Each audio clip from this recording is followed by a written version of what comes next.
Hello and welcome to Twist List. Today we are looking at 10 interesting facts about the Irish. St. Patrick's Day is here, and it is celebrated in all corners of the world, by people of many different nationalities. While many people mainly use the day as an excuse to drink an untold amount of booze, it is still, first and foremost, a day to celebrate Irish heritage and culture. Considering this, we thought it would be appropriate to regale you all with fascinating information about Irish culture and history. For those with Irish heritage, it is about more than drinking alcohol, though we do enjoy that too. It is about celebrating our unique roots, our history and the impact we have had on the world. At number 10 we have inventors. Fact: the Earls of Ross were great inventors. The Earls of Ross, in Ireland, were great inventors and in their castle studied things such as photography, engineering and other marvels. Their castle contained much photographic equipment, and science of all sorts held great sway over many generations who lived there. Most famous, however, is the Ross telescope, which was built in the 1800s by one of the earls and held the record for largest telescope in the entire world for the better part of a century. The telescope had a reflector that was 72 inches in diameter, which was incredibly impressive for its time. The telescope was known as the Leviathan, due to its incredible size. The 9th spot on the list is occupied by Dracula. Fact: Dracula may actually have been inspired by the Irish legend of apartheid. This one may surprise many of you. It turns out that while many believe the legend of Dracula from Bram Stoker's famous novel was inspired by Vlad Tepes, that may not actually be the case at all. For those Romanians who want Vlad the Impaler's name to be cleared on this matter, you are in luck. Bram Stoker was actually born in Ireland and raised in Dublin, and had never even been to Eastern Europe in his life. Irish legends included stories of chieftains and other important figures drinking blood. But more specifically, there is the legend of an Irish wizard and chieftain who was known by the name of apartheid, and one historian believes that he was the true inspiration for Dracula. In the legends, apartheid basically was a vampire king, and in Irish folklore Dracula actually means something closer to bad blood than anything else. Number 8 on our list is Halloween. Fact: Halloween was derived from an Irish festival. If you like the holiday of Halloween, you may know that it originated from pagan tradition, but you may not realize that it was the Irish again who started it all. The Celtics saw it as a time when our world and the spirit world were most connected to each other, and it was called Samhain. Of course, when the Christians took over the holiday, they called it All Hallows Eve, and then later changed the name to All Saints' Day. Halloween is one of the most stubborn holidays, however, in that no matter what Christian influence has been exerted, much of the practices of the day are still very much of pagan origin and not just on the surface. Halloween is still known as the day when the spirit world crosses over into our realm, and is practiced as such by many. At number 7 we have Feast Day. Fact: St. Patrick's Day is much more solemn in Ireland and less about drinking. Around the world and especially in the United States of America, St. Patrick's Day has become an excuse to drink cheap green beer and get completely hammered. However, in Ireland, where the holiday originated, it is celebrated in a much more solemn manner.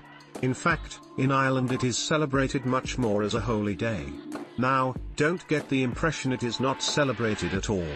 After observing St. Patrick's Day, it is quite common to go to the pub to socialize and have a few drinks. It is Ireland after all. However, many of the parades and festivities on St. Patrick's Day in Ireland were actually caused by American influence. Number 6 on the list is White House. Fact: an Irishman designed the White House. In 1792, George Washington and Thomas Jefferson organized a competition to decide who would build the domicile of the president, and the man who won was an Irishman named James Hoban. James Hoban was not only born in Ireland, but he also studied architecture in his homeland as well. Not only did he design it, but he also built it, and more than once. After the White House was destroyed in 1814, Hoban had to design and build it all over again. Only a true Irishman would be so stubborn. You can never keep us down. The fifth spot on the list is occupied by snakes. Fact: St. Patrick's clearing of the Emerald Isle of Snakes isn't true. The legend says that St. Patrick cleared the Emerald Isle of Snakes. This has become such a widely popularized myth that it is believed by nearly everyone. It is also completely untrue. The truth is that Ireland never had snakes in the first place. According to researchers, the last time Ireland had snakes was probably millions of years ago. The Ice Age would have killed all of the snakes, and by the time the ice melted, Ireland was separated from other countries that still had the nasty buggers. The main point is that as far as scientists are able to deduce, snakes have not existed along with people during any time in Ireland's history. Number 4 on the list is magic. Fact: a spell in Madeleine L'Engle's popular time quartet is derived from a prayer by St. Patrick. Madeleine L'Engle, despite being attacked for having magic in her series The Time Quartet, was a Christian and strongly influenced by her beliefs. In her novel A Swiftly Tilting Planet, Charles Wallace is taught a sort of rhyming prayer by his sister's mother-in-law that was taught to her by her grandmother, who was Irish. The rhyming prayer in A Swiftly Tilting Planet: At Tara in this fateful hour I place all heaven with its power and the sun with its brightness, and the snow with its whiteness, and the fire with all the strength it hath, and the lightning with its rapid wrath, and the winds with their swiftness along their path, and the sea with its deepness, and the rocks with their steepness, and the earth with its starkness. All these I place by God's almighty help and grace between myself and the powers of darkness. St. Patrick's rune goes by many names, and is a rather long prayer of protection that can be read here. The part that the prayer above is based on can be seen below. I arise today through the strength of heaven, light of sun, brilliance of moon, splendor of fire, speed of lightning, swiftness of wind, depth of sea, stability of earth, firmness of rock. At the third place we have Pirate Queen. Fact: the infamous Pirate Queen Grace O'Malley was Irish. The infamous Queen of the Pirates, Grace O'Malley, was an Irish woman, if it wasn't already clear by her name. She was said to be completely fearless, skilled both when it came to strategy in battle, and in politics as well. The woman was notorious, rebellious and a consummate pirate who none dared cross. She gained her reputation by fighting on the front lines as hard as anyone else, rallying her men against their enemies. Legend has it that in one battle, she gave birth at sea and then joined in a fierce battle the very next day, turning the tide against her enemies. At the second spot is America. Fact: the Irish may have discovered America first. Some say Christopher Columbus was the first to discover America. As the poem goes, in 1492, Columbus sailed the ocean blue. Some suggest that the first to discover America were the Vikings, or perhaps the Chinese, but there is another legend in regards to which country first sailed to the Americas.